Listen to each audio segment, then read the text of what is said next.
Entonces, ¿qué opinión tienen? Porque sigue lo que comentamos, sigue cobrando, pero no da la cara. Dice que que es limpio, que no debe nada, pero no da la cara. Entonces, totalmente incongruente. ¿Qué opinas de esto? Es la misma desfachatez de hace un año. ¿Qué pasaba en la permanente el año pasado? Venía a cobrar el narco de Adán Augusto y no querían debatir la barredora.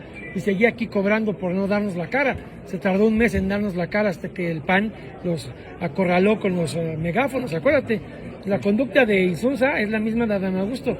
¿Cuánto tiempo nos costó que dieran el debate, que nos diera la cara, que no se escondiera en el escaño?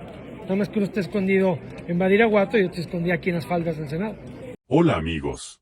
Gracias por acompañarme esta noche de sábado medio huevón, pero hay que darle.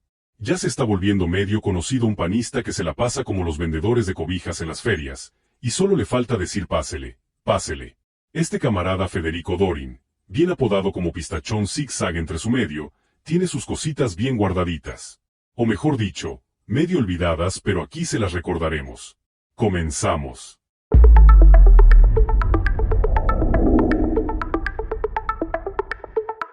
El Pistachón Dorin quiso hacer sus moviditas cuando su papá López Obrador era jefe de gobierno.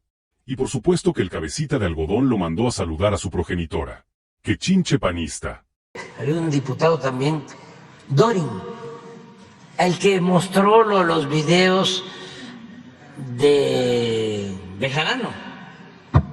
Ese estaba en contra de nosotros, entonces me mandaba a decir que tenía un asunto que llevaba un amigo de él, un abogado, y que si ese asunto se convertía en penal,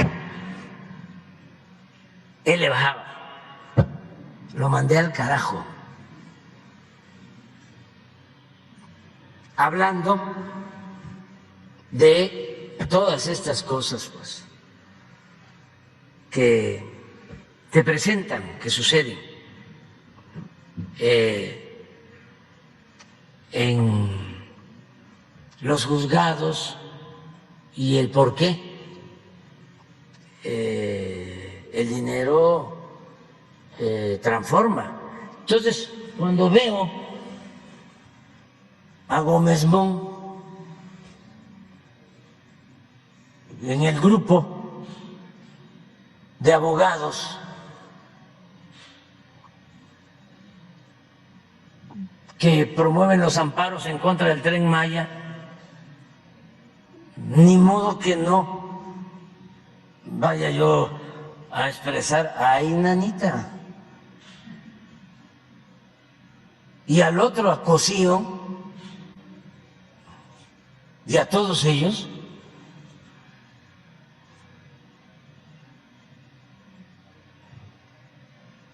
eran los que mandaban, los jefes.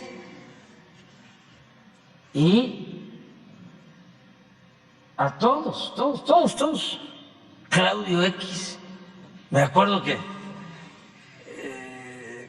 cuando el 2006 no solo se paró Roberto Hernández a reclamarme porque yo denunciaba que no habían pagado impuesto cuando vendieron Banamex,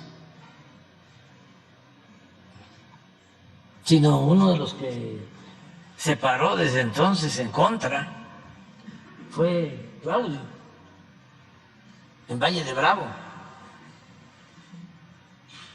Y ya el papá estaba tendido, orquestando el fraude del 2006 para imponer a Calderón. Dicen que en una reunión, ya cuando habían triunfado con el fraude, con el haya sido como haya sido, dijo, nos pasó zumbando la bala.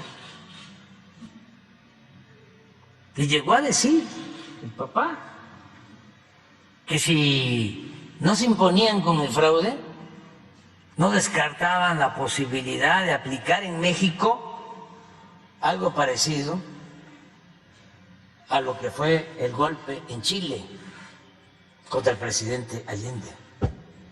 Esas son las gentes. Y ahora se sitúan como paladines de la libertad, del Estado de Derecho, de la justicia, de la honestidad. Yo me pregunto qué tiene el Partido Acción Nacional para jalar tantos caones de esta calaña. Hoy es dirigido por otro que fundó el cartel inmobiliario. Fox con sus negocios con los parapetos de sus hijastros. Calderón y García Luna haciendo millones de dólares con su unión a El Chapo. De verdad que encuentran la minita al estar no solo en el PAN, porque con Alito y Movimiento Ciudadano es lo mismo. Ya ven las triangulaciones millonarias y compras de tierra por cientos de hectáreas del gobierno en Nuevo León. Pero regresando con Federico Dorin, sin embargo al aire, dio la nota hace 3 años y que no fue muy comentada, pero con gusto aquí la recordamos. Aunque actualmente Federico Doring es un activista que acompaña diversas causas en la Ciudad de México, hace algunos años fue un cabildero que logró que 2 hombres, que guardan en su currículum una larga lista de fraudes, pactaran con autoridades capitalinas una concesión plagada de irregularidades. En esta historia sobre el negocio de taxis que quisieron iniciar Santiago León, Eduardo Zayas y Héctor Serrano, el cabildero Doring tuvo un papel crucial. Desde que Santiago León fue diputado local en la Ciudad de México por el Partido Verde, lo persigue la palabra fraude. En 2004 enfrentó una acusación de fraude por 212,000 pesos que buscó cobrar a la Asamblea Legislativa del entonces Distrito Federal por viáticos que nunca utilizó. A pesar de eso, en su paso como diputado, logró hacerse de buenos amigos. Uno de ellos, Federico Doring, del Partido Acción Nacional. La amistad fue fructífera, al grado de que 11 años después, el panista hizo los movimientos necesarios para que León, junto con su amigo Eduardo Zayas, realizaran un negocio lleno de irregularidades con Héctor Serrano, entonces titular de la Secretaría de Movilidad de Miguel Ángel Mancera. A grosso modo, ese negocio, años después, tendría al gobierno de la Ciudad de México en tribunales internacionales, enfrentando una demanda cimentada en documentos falsos y falsas promesas, pero con el riesgo de tener que pagar a los que ofertaron un proyecto de humo más de $2,000 millones. ¿Cuál fue el papel de Federico Doring en este entramado? En verano de 2015, en Miami, Pedro Domuit presentó a Luis Novoa, quien era dueño de una empresa de tablets en taxis en Ecuador, con Santiago León. Ahí le pidió ayuda para crear la empresa Libre. Santiago León no tenía nada para crear una empresa, ni tampoco experiencia en el ramo ni tecnológico ni de transporte público, pero ofreció a cambio conexiones con el gobierno de la Ciudad de México. Esto se puede leer en la demanda, que está ubicada en Estados Unidos. Ahí en ese documento se puede leer el siguiente párrafo. En su primera reunión, León manifestó su interés en formar parte de Taxinet para brindar sus servicios en la Ciudad de México. Ahí, León se puso en contacto con Federico Doring, entonces político mexicano y cabildero pagado por León, quien programó una reunión con Héctor Serrano Cortés, secretario de Movilidad y Transporte de la Ciudad de México. ¿Quiénes son los hombres a los que Federico Doring ayudó para hacerse de un negocio con los taxis en la Ciudad de México sin tener un peso invertido y con una idea robada? De acuerdo con la documentación antecitada, Eduardo Zayas y Santiago León son 2 personas que se presentan como empresarios y actualmente llevan un juicio contra la Ciudad de México, a quien acusan de expropiar su idea de implementar tablets en 1,500 taxis. El daño que dicen les ocasionó la demandada es por $2,000 millones. Pero de acuerdo con el memorial del caso, se ha detectado que el proyecto partió de una idea robada y que la única inversión registrada es proveniente de una herencia que obtuvieron a base de engaños. Estas 2 artimañas no salieron a relucir con este juicio, sino que provienen de tiempo atrás. En el memorial de contestación hay páginas dedicadas al historial de los señores Zayas y León con frases como las siguientes. Hay un cuestionable historial para hacer negocios.